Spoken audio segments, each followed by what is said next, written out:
previous summations, we illustrated how to calculate hip and valley rafters for a basic hip roof. We also identified the leading cause of humpy hips, high heels, or heel height on hip rafters that do not match the heel height of the common rafters. To find that, square up from the outside of the wall to the top of the rafter and measure that height. Write that down somewhere because you're going to need to know it in a minute or two. But first, let's introduce the king rafter. In the middle of the hip wall, a single common rafter will butt into the ridge, defining the slope of the roof. This common rafter is called a king rafter, even though it's just a commoner like the rest of us. On either side of the king rafter will be hip rafters, extending to the corners of the building and supporting the jack rafters. Okay, let's lay out that hip rafter. Just like a ridge, hips and valleys are usually one size larger than common rafters because they support a load. For this little practice shed, we're going to step up from 2x10 to 2x12 for the hips.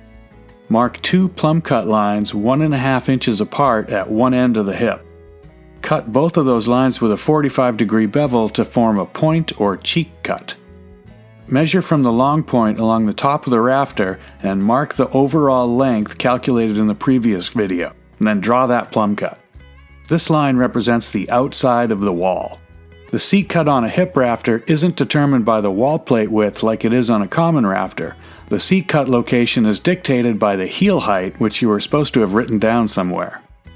Our heel height is 7 3/8 inches, so we measure down from the top of the rafter to find that seat cut and we mark it.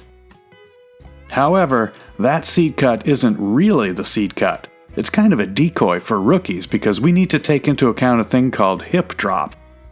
Hip drop is the difference between thick lumber that supports a load and skinny lines on a piece of graph paper. The center of the hip aligns perfectly with the center of the pocket it needs to sit in, but because the hip is wider than a line, the edges of the hip are higher than the sloping pocket. Hip drop is the distance the rafter needs to be lowered for square edges to plane out with the common rafters where the cheek cut sits. This equates to changing where the seat cut lands. For reasons that someone understands, you can figure out the hip drop without doing any math. If you draw a parallel line to the plumb cut uphill of the rafter by half the width of the stock, or 3/4 of an inch in this case, and measure down the heel height, this new line will mark the dropped seat cut. The line is actually higher, but the effect is dropping the hip. So the hip drop is 5/16 of an inch. Now we're almost all the way there. Treat the overhang like a mini hip rafter.